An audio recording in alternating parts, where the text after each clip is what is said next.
Alright, Beth, this one is just going to kind of encompass little tidbits of different things that Lori may or may not have gone over.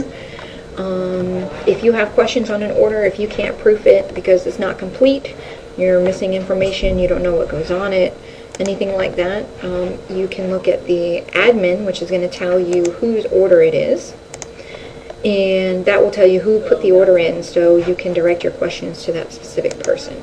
So basically you can say, I don't know what goes on this sign.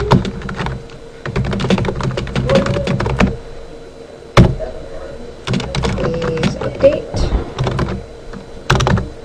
And you can attention that person with your question. So I'm going to attention Sean. Okay? And you hit update. And on their side, this little note here will be highlighted in blue. And they will know that I have a question on this order for them. So that's what you do when you have questions. When you can't proof something because there's not enough information on it, the best thing that we do is we move the order back into processing after we've attentioned that person, because processing is the status that all orders go into when they are placed, and that way the customer service rep will know this order's in processing, and that must mean something's wrong with it and I need to look at it. If you need to edit any of the specifications in this order, I'm sure Lori's probably gone over that, but sometimes we have to edit it. Like we'll need to say the vinyl color that needs to be produced for this,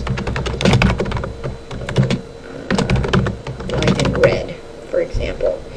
Now if we need the customer to see this note as well, it needs to go in the customer comments. So the customers can only see things that are in the comments here.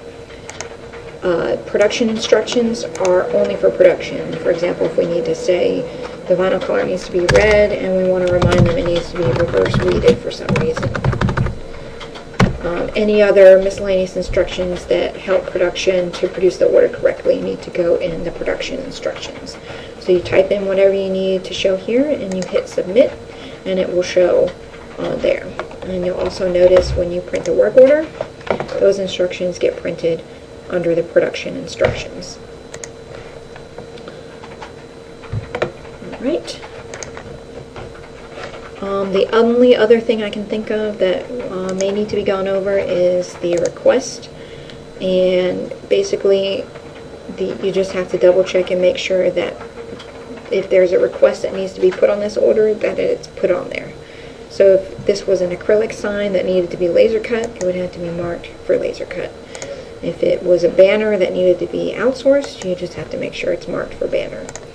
If it is acrylic that needs to be ordered, you mark it for acrylic, and so on and so forth. So you just want to make sure your line items are marked for the correct request. That's pretty much everything. Hopefully I haven't forgotten anything. Let me know if I have.